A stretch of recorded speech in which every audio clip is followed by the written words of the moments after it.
Good afternoon, everybody. We are here during Suicide Prevention Week with a good discussion on suicide prevention tips and how to talk to your kids and family about suicide. I'm here with Bridget Barnes, Director of Boys Town's Common Sense Parenting in Nebraska, and Julie Bloomendale, who is a supervisor at the Boys Town National Hotline.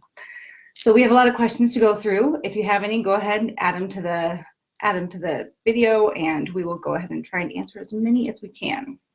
So when it comes to talking to kids about suicide, during Suicide Prevention Week, lots of schools are talking about this, lots of schools are giving out materials. How as a parent do I start that conversation in my home?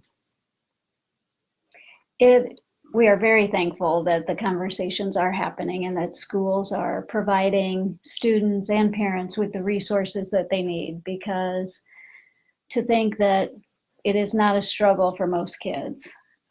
So letting them know that it's okay to ask those questions, and if they see any concerns, that they feel comfortable approaching their child and asking, is something going on? I'm noticing these differences. Mm-hmm. I think always having the time that you're talking to your kids. Mm-hmm. Don't wait for there to be a crisis or if there's something wrong. That there's always sometime during the day that you and I are just spending some time together talking. Mm-hmm. I call them my little 5-minute dates. Mm-hmm. And then if I'm noticing little things like you're not eating right, you've changed your friends altogether, you're really struggling in school, you seem depressed, then I'm going to talk about those behaviors first versus I think you feel suicidal. I'm going to talk about things that I'm noticing with you and things that we can do to help you with those issues. So if my child does not bring this up, is it a good idea to bring it up, to start the conversation, have a conversation about mental health, about suicide, about how they're feeling?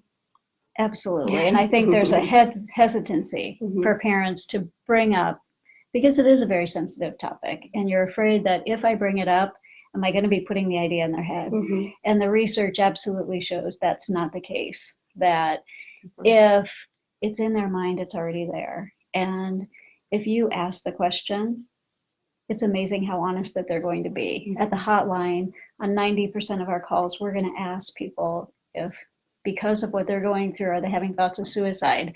And it's amazing the relief you can hear in their voice when you ask that question, because maybe they haven't mentioned suicide, but in that short 5 to 10 minute conversation, they've noticed that there's something, so they ask the question. So it's often a relief, and just the release, being able to let those feelings out, is sometimes all that they need to have those feelings acknowledged and to have somebody hear them out.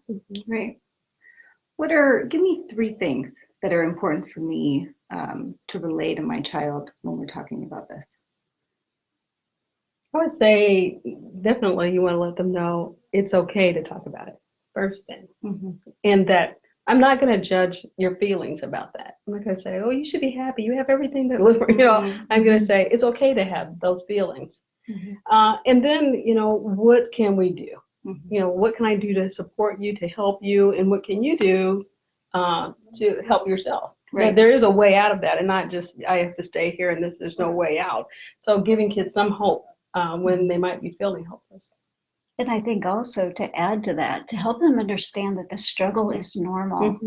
These teenage and young adult years are a roller coaster. They are going to have ups and downs, and where kids are at developmentally, it's hard for them to see that and to understand that ride is sometimes rocky, and to let them know that the skills that they learn every time they overcome a difficult situation or a crisis situation, it helps build that resiliency in them. So seeing it as normal, that will help them grow with each situation they're able to overcome. But just understanding that it's normal, right? Because especially with all the social media and things out there, when you're going through a tough time and you go to a different social media site and it seems like everyone else's lives is so perfect or things are going so well, that just puts them deeper and deeper into what they're feeling. So just helping them understand that the struggle is normal. I think I heard something, I don't know, the other day on television talking about how watching too much Facebook time makes you more depressed because of exactly what you're saying, Julie. That, I would think everybody's has a happy life except for me, So maybe a little less time on Facebook, a little bit more time spent with other people. So having family time, having time where you're going to sit down, having a 5-minute date, just interacting with other people so that you can really interact with people versus stay in your own mind or in a negative space. Probably being self-aware is pretty important with that too, on being self-aware of how much time you're spending and how good it is for you, just for your mental health, to be doing other things than sitting on your phone looking at social media. As we're on our social media. It's all for good. It's all for good. Yeah. What about on the flip side? Are there things I should not say? I would think, any kind of put down statements or judgmental statements, what things do you want to veer away from? You just want to be an active listener as well as, just hear them out and try to hold all your feelings up for later. And understand that it's okay, parents, it's okay for you to have those fears and maybe for you to be talking to someone. I think when kids go through a trauma, whether they make a suicide ideation or whether they actually try to commit suicide, the entire family is traumatized by that, and seeking out help for yourself and talking to someone about that, and also looking at the other children who also might be affected or surely affected by that experience. Because it's such a sensitive topic, I think as parents, we're sometimes nervous asking that question. So we might phrase it as something like, I'm worried about you. You're not thinking of harming yourself, are you? So being careful how you phrase it, because you're leading them with that question to say no, right? Whereas if you are more general and open about it and saying, gosh, you have a lot going on in your life right now. I've noticed A, B, and C. I'm worried that you're thinking about suicide. Are you? And ask them straight up, because again, they're going to answer you honestly, right? And so just being careful how you phrase that and not leading them to an answer you might want them to say because you don't want to deal with it or admit that it might be an issue, right? Yeah. Chris Hallstrom at the hotline, I'd love her comment on sometimes when you tell your parents what's going on, you're not telling them because you want them to fix your problems. You're telling them because you need someone to talk to. So as a parent, that's difficult because you jump in and you try to fix those problems and help them strategize and problem solve. But sometimes it's just, your role is just to listen and sympathize and support, be there. Yeah. Let's see, what are some red flags or warning signs I should watch for in regards to suicide and just mental health in general? Well, definitely big changes in their personality. Something that they used to love to do, all of a sudden don't do that anymore. Giving away things that belong to them. Patterns like they're eating or sleeping, being way off. Those might be some minor things to look at. Bigger things is just they're verbal. If they're saying things like, I want to die, I feel depressed or things like that, just being tuned into that and not overlooking it or thinking, that's just a teenager. I take it seriously. If my son says I want to kill myself, then for 24 hours, 48 hours, we're spending more time together because you made the statement, and I take that seriously. And it's not always so blatant. They might say subtle things like, you won't have to worry about me much longer, or no one would care if I wasn't around, or anything like that. Anything like that. Yeah.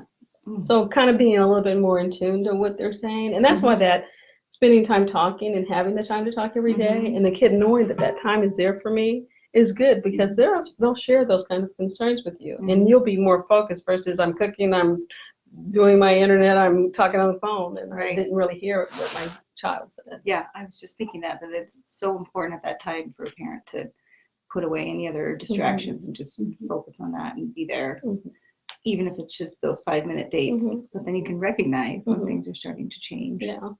And lots of times, let me tell you, those 5-minute dates got longer than that. But, I always, he knew it was always there. The kids really appreciate that we are willing to really sit down, focus, and let that focus be on them. Because their tendency is to isolate, Right. you know, and so if you see that your son or daughter is isolating and they're not coming out, bring them out, invite them out, force them out. Yeah. Because if they stay behind that door in their room with whatever the electronics they have with them, it will continue that isolation. So pulling them out, spending that time together is so important. Great. Are there certain times I should be more worried about my child's behavior than others? For example, when there is a suicide of someone who is a celebrity and it's all over the news, do I need to pay particular attention during that time and make sure that I'm watching for any signs then? Are there other times? Well, I think definitely when there is a we definitely saw with the deaths of Robin Williams, Kate Spade, Anthony Bourdain. After that, we definitely saw a spike in the number of people reaching out, which is always good. And so when that contagion effect of when people hear about it, it can trigger those thoughts. So that, then just other things that happen in life. Breakups for teens in particular are traumatic events and can be a risk factor. Really, any type of relationship loss can be a risk factor. So just being aware of, you know, if you have a very good student, you know, they're used to getting A's and maybe they don't do well on a test, you know, something like that is a change and that's a blow to them. Right. Or vice versa, you know, that just being aware of those situations that can cause stress for our kids, not making a team. There's a lot of pressure these days for kids to be successful, you know, not only academically, socially, behaviorally, but with athletics, not only being part of a team, but being on a select team. And all of that just puts so much pressure on the kids. So I think those stressors that are closer to the home and those relationships that are closer to home. I know that the conversations happen when very famous people commit suicide, and that gives the opportunity to have conversations around the family table or at times with our kids. But I usually find with parents in our classes and even my own family that it's those crisis times that are close to us that really trigger some of those, like you're saying with the relationship, especially boyfriend, girlfriend. You wouldn't think that would be, but kids do think about that. That leads me very well to my next question, which is there a way to turn events like that into teachable moments and use it as starting the discussion in a positive way? Yeah, I think every moment is a teachable moment with kids, and definitely when something traumatic or something that's stressful or that they feel let down about or depressed about is an opportunity for us to say, let's talk about it. But sometimes when they talk about it, right, they find it's not as big as they thought it was, and there is a way out of that, or maybe there's no way out of it, but that's okay. So I think communication is the biggest thing that sometimes we don't really take advantage of. Well, I think too, as parents, it's important for us to let our kids know that they're going to make mistakes, and we know that, and helping them realize that when you make mistakes, you have to deal with the consequences of that. And we all make choices where it may get us in trouble, you know, with the school or maybe even with the law or whatever those consequences might be. And whatever it might be, let's say somebody makes a bad decision with social media. They send a picture that they shouldn't. Right. And you know what? When your parents find out, they're going to be upset. It's only natural for them to be disappointed, angry. Maybe you'll get some type of a consequence in the home, but you'll work through that. Right. Something like that is not worth taking your life. Does that make sense? Of just helping them understand that, having that communication open, that, you know, we all, even as adults, we make mistakes, but whatever it is, we'll get through it. May not be happy about it, but we'll get through it. Right. Well, they know when the brain's not fully developed, they don't quite see time the same way. So it's harder for them to see that big picture and see that 20 years from now, this is going to be a blip. And it's not something that I need to, that's life ending right now. Right. Well, I think knowing that they have that open door to their parents, because they can't always see down the road, but when we don't judge them, when they can know they can come to us, that they can talk to us about anything. I would tell my son, okay, I don't measure you by all the successes you have. You're going to have them. I do say when you can get up from a failure and keep going, that makes me very proud of you, and you should be proud of yourself. So he wasn't afraid to fail. Sometimes kids are afraid to fail. And we get the message all around us that failure is a bad thing. That to fail means that something's wrong with you. And that's a wrong message to send to kids. Right. And sometimes they're their worst critics. Yeah. And that they're worried about we're going to think, but even still, they set their expectations so high. Right. And it stresses them out. Yeah. I know Boys Town very much pushes the positive praise, but not just the positive praise when they're winning a state championship or things like that, but commenting always on when they're, handling defeat well, or when they're, they're still winning when they're doing positive behaviors after something very difficult. So as parents, we need to recognize that and praise that as well. Absolutely. Maybe a student doesn't do as well on a test, and they're disappointed. Did you do your best? You did. Okay, that's all we ask, that you do your best. Right. All right. Let's see. What if my child's not an open book? What if conversation doesn't just naturally flow and they're quiet and they don't talk about their feelings very often? Give me some ideas on how to open that book and how to get some type of conversation started. Well, my kiddo, I would just get in the car and we'd go around and get a Coke, and so they're locked in, they can't get out. And we're going to get a Coke, which is get a soda, and there's just that time. Sometimes it was complete silence, and that's okay to be silent, and not have to, feel like I'm interrogating you, and just learning to be there for them. And when you're there enough, they begin to start talking. And I'm like, okay, and I can't stop them. Okay. So I think that, you're going to have the kids who are not just going to tell you everything, and that's okay.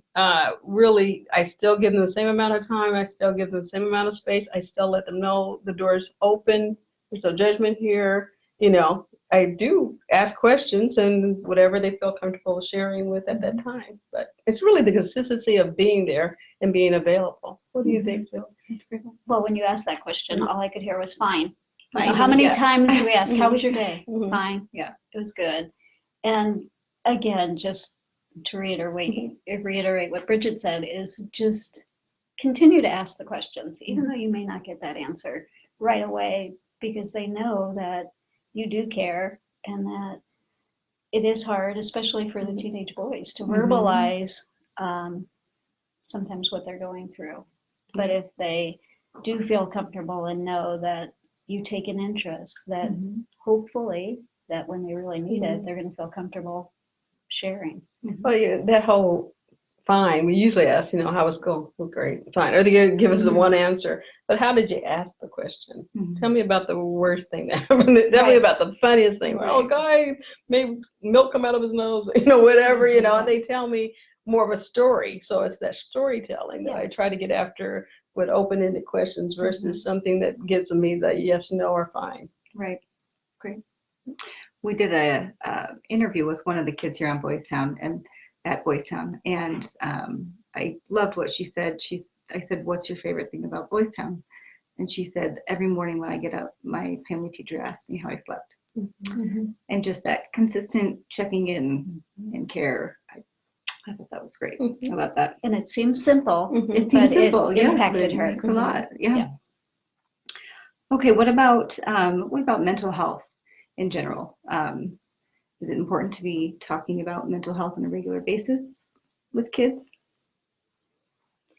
It is, because as we've talked about, there are so many pressures these days on their shoulders to do well in all areas. And from an early age, just getting them to talk about their feelings, helping them identify their feelings. So kind of probing a little bit more on how did that make you feel? And because if we can lay that groundwork during those elementary and middle school years, that it's okay to share those feelings. So helping them identify. Sometimes it's hard for them to even verbalize what it is they're feeling. So, And it's uncomfortable. It's very uncomfortable for kids. especially to for talk the about difficult that. ones. Yeah. Mm-hmm. So the more you ask it, the more they have answers, the Mm-hmm. more comfortable they become Mm-hmm. sharing that. I think you said it earlier about being self-aware. Mm-hmm. And I think there's the self-awareness of physical self-awareness, like doing more exercise together as a family, relaxation, shutting the house down a lot, just kind of getting more in touch with yourself spiritually, emotionally. And then you will see, as far as your psychological health, you'll be able to broach that. But when you're disconnected on all those other levels, I think even talking about mental health becomes a little foreign place for parents to discuss. The sooner, like Julia's saying, the sooner you discuss it while they're young and have exercise and mental health and physical health and emotional health involved in your family, the better you're at having that conversation. I try to out loud say as often as possible, had a bad day at work or something, so I'm going to go work out. I'm going to go, and just verbalizing that this is a coping skill that I'm using because of this as much as possible, so that they can recognize, okay, well, when bad things like that are happening, hopefully we're digging into our coping skills as opposed to, looking to things like suicide. Yeah, so not only are you talking about it, you're modeling to them how to handle those difficult situations, because they're going to happen, Right. and how we respond to them can have a positive impact on us or a negative impact, depending on what we choose to do or how we react. Right. All right. Let's see.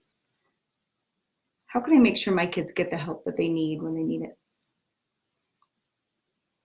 Well, places like Boys Town exist, the hotline, and just being more aware of your resources. I know that in our class, I try to make sure that all the trainers have resources that they can give to parents, but sometimes parents don't know because we don't reach out to kind of find out. So now that the internet is here, you can, find out what's near you and what's available to you. The schools have so much information that they can give you. So it's just taking the steps to reach out to someone else, whether it's a family member, a friend, or a professional that that can begin those steps toward getting the help you need. Well, and I think we've seen the increase in awareness has put it at the forefront, so in the schools, so many of the schools, in addition to having the school guidance counselors, have mental health practitioners accessible within the school that facilitates kids getting that ongoing counseling if needed.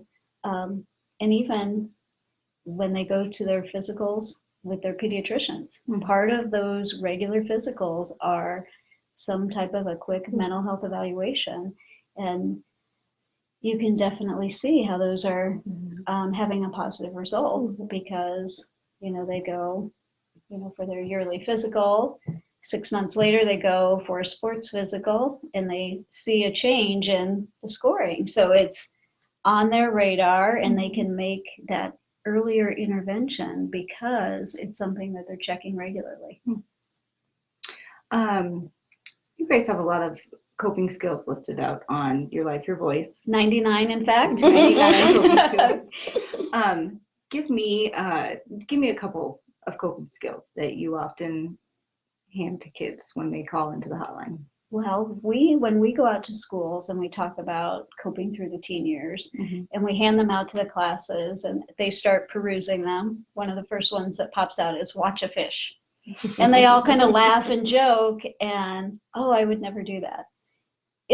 So watch a goldfish, bake cookies, watch a movie, take a walk, have a snowball fight, make fake tattoos. Yeah. There's lots of random things. And the idea behind the 99 coping skills is not that those things will fix the problem, but depending on what you pick for 15, 25, 2 hours, those minutes that you're not focused on that immediate problem, that you're distracting your mind.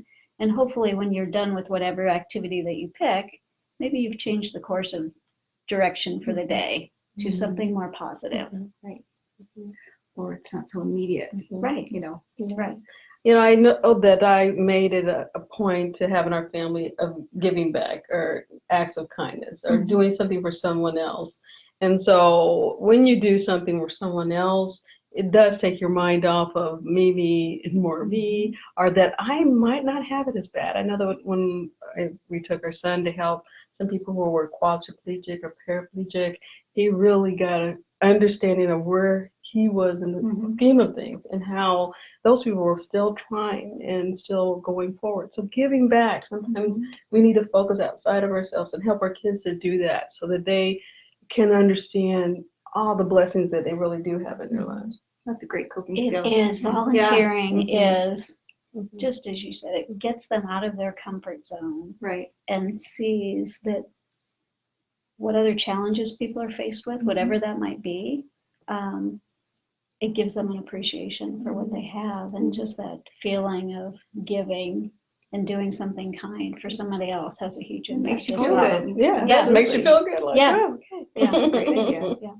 That's a great. I love that as something to say when your kids are upset about something. Mhm. Go do something nice for someone. Oh yeah, right next Make you door. feel- Somebody's got leaves in their Yeah. yard. You know, Yeah. take some cookies over there, flowers from so and so. It doesn't have to be a big thing. Or Right. help your little brother. Yep. Yep. That's great. All right. Well, we have a Oh. question in here. My kid seems happy and doesn't seem to get bothered by much. Do I really need to talk to them about this? That's a good question. If they come home from school and they've talked about it at school and they bring it up, if they seem like they're a pretty happy kid, don't have a lot of emotional, you know, I was going to say baggage, but that's not the right word. Right. Emotional outbursts, or just aren't very, emotional. Is this still a good conversation to have? Well, I think that kids are living in a world and they're going to be surrounded by other kids who are struggling, and being aware of other children that are struggling and being able to assist them, or being more aware of it versus they don't, my kid's doing fine and I'm not going to say anything about it. That might be fine for your kid, but they might have a friend or really be in a relationship where somebody is struggling and they don't really recognize the sign or what to do about that with that person. There's all types of books and movies that can spur on that conversation, or just if they share something, if you're going over their day and they share something about a relationship that they have, to talk about that. So I don't know if people live in a bubble where they're never going to be touched by it. I think that they will, and that conversation is natural to have, even though it might not be them that's having that problem. Right. That's a great point. We've, focused very much on if your child is having the issue or if they have an issue, but not on how they can help if someone else has an issue. That's a great way to work into the conversation too, probably. And when we talk to kids about how they can help each other, we break it down into very simple steps. If you notice something or you're concerned about somebody, ask them. And we've touched on the importance of that. Is it just opens the door for them to share. And then if they ask the question, they have to be willing to listen. So put those distractions down and just hear what they have to say, because many times that's all people need, is just to have somebody hear them out, have the opportunity to vent what's going on. They don't need somebody to fix it. They just need somebody to listen. Right. But then there will be those times where it is something serious and they have to act. Right. So that would be the final step, to act and to do something, let an adult know. And sometimes kids will they'll tell their friends what's going on, but they'll say, you can't tell anybody, you got to keep this a secret. And of course, our message is always, that's a secret you never want to keep. And so I think we've definitely seen a huge, well, not a huge increase, but definitely a good portion of the calls that we get at the hotline regarding suicide are third-party concerns. So friends or family members call because they're concerned about somebody. That's great. I tell my son, that it's important for you to, when people tell you to keep a secret, it's a rule. If harm to someone else or harm to myself, I'm not keeping it secret. And just to be honest with them, I can't keep that kind of secret. Right. And so giving kids those step by step, I really like that, Julie, where they can know, and even parents to know, what am I supposed to do, and keeping it simple. And then I tell them, don't stop. If you go to the first adult and they don't hear you, find another adult. Right. Because sometimes that first adult might not hear you, might not understand, might not act. And so keep asking until someone does hear and someone does act. That's wonderful. All right. Asking for a friend. How does someone deal with threats from a child without overreacting? That's a really great question. Well, I think that number one, how they say in the airplane, the stewardess will say, if you go into a dive, you want to put the air thing over your own mouth first. And so I tell parents, it only takes a couple of seconds to take a deep breath, calm yourself down, count a little bit, and sob before you say anything. Mm-hmm. So if your child says something jarring to you, then get calm first. Mm-hmm. They're still there in front of you. They're okay. Be calm, and right. So that you can respond in a calm way. Because if you act on your emotions, you might say and or do things that kids shut down, and then they don't want to talk to you anymore. Right. So First things first, get calm, and that helps your child to calm down as well. They're seeing you, they're watching you. Right. You sit them down, you get to a calm place, they shut things down. I'm kind of want some water. I just slow down the interaction versus reacting really quickly. Yeah. And I imagine it's probably difficult not to overreact. Mm-hmm. Yeah, because that's the last thing any parent wants to hear. Right. And so it's very scary. Mm-hmm. And so just trying your best to stay calm, and because you want them to be able to come to you in the future.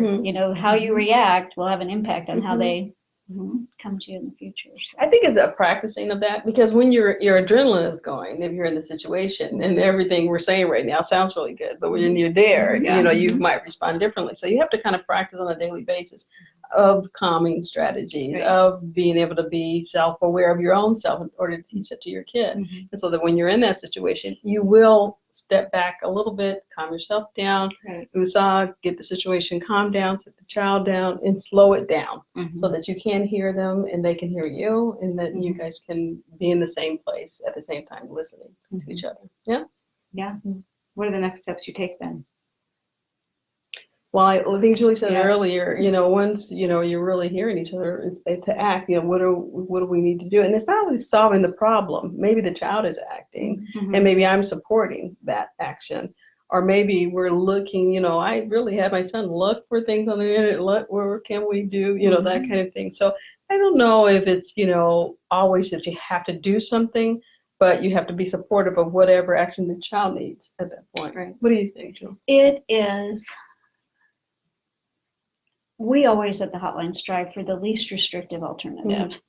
And so you've got to be able to get a feel for where the child is at.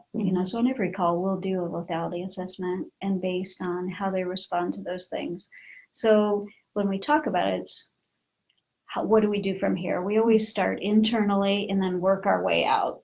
So our goal is to empower individuals to be able to handle the different crisis situations on their own, with their own internal coping skills, and maybe the people closest to them. And when they find those strategies aren't working, then we move further out. And so that depends on, identifying who are the resources and the support systems for that child or for your family as a whole, because like you said earlier, it affects the whole family unit, not just that person. So meaning least restrictive, is there somebody in the school that they can talk to? Is the pediatrician somebody who can help? And then again, we're lucky here at Boys Town because we have the continuum of care. If you go to the pediatrician and maybe they think you need to take the next step, then they can provide you a referral to somebody who can provide that counseling. So that just gives you an example. It's like gathering as much, you don't want to overreact, but you don't want to underreact too. So that's a fine line and a difficult balance sometimes to maintain. And a family member we had was depressed, and so young person, and we had an educational mentor or someone in the schools that would check on them, because they're there for a long period of time without parents. So they would just check, well, how you doing, John? Or how you feeling today? Or, check on the child so that they would know. Of course, the therapist and people were working with the child, but also just having somebody that doesn't look like a therapist saying hi and playing basketball or eating lunch with you kind of, helped, everybody in the family feel more that, they had some place to go when we weren't there. So. When you talk about empowering the individual, I think a great deal of all of the content that you've got on Your Life, Your Voice is meant to do that. So it's meant to build those skills and give them ideas and help them work through things and journal. And I mean, there's fabulous stuff on there. It's all stuff that they can do on their own without, again, within their personal circle. And the idea is that if they can utilize those tools, then they don't have to take it to the next level. Right. But if they try a few things and it doesn't work, then maybe they'll text to us and talk to somebody, because that's a little bit safer and more anonymous. And so that's the whole purpose of Your Life, Your Voice, is we want to give teens and young adults the tools that they need to navigate through whatever situation they might encounter. So, and for parents, up on our website, they have this nice little thing that you can get electronically. It's called What Every Parent Should Know. And so it has a list of different things. And so I'm really trying to put out some things, not only for kids, but for the adults in their lives. And one of the big things we're pushing right now during this week is to take the time and add the Voice on National Hotline as a contact on your child's phone. Let them know it's there for when they need it, should they ever need it. I think it's a great huge idea thing to do. Because their parents are not always there. Sometimes, it's midnight and they're thinking about their day and running through or panicking about their test the next day. That, if they know that the hotline is a safe place they can call at 1 a.m. to talk about the worry that they're having about the test. So it's a great resource. We also have the free mobile app called My Life, My Voice, and that's a great tool that teens can use to self-monitor their own emotional well-being. Each day they can pick an emoticon that best matches how they feel, and depending on what they pick, the app will send them tips or tools from the resource that might help them deal with whatever feeling they're having. It's pretty cool. Yeah, that is cool. That is cool. And I think it's important too, not just to get that number on there or get the app downloaded, but to explain to them, we talk about practicing quite a bit here at Voice On, but practice, if you ever need this, if you ever need to make this call, what would you say?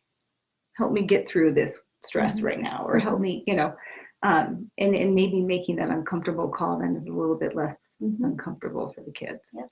And we have there's lots of examples at the hotline of where the parent will call the number and initiate the call and then pass it over to the child. That's what. And so it's cool, that, and we've been here, this is our 30th anniversary year, and now we're starting to have children of people who've called us in the past reach out. Really? So legacies to the hotline. Legacies. I love it. But I love what you said about practicing, because you would be surprised how many kids are afraid to make the call, and just being able to reach out and do that and practicing with their parent or a trusted adult. Well, and you said too, there's also online on Your Life, Your Voice, there's sample calls or text messages that kids have sent in when they've given us approval to share them. So you can see how other kids they're actually emails. And so what's cool about that is they're not ready to reach out and talk to somebody, but if they click on, say, the relationship section, because they've just broken up with their boyfriend or girlfriend, and they start reading through some of the other situations, they may come across something very similar to what they're going through. And without even reaching out for help, when they read the counselor's response, they're getting healthy, positive ideas on how they might manage their own situation. Cool. I think every cell phone should come with that number. I tell you. Thank you. Yeah, Who were you when I was growing up?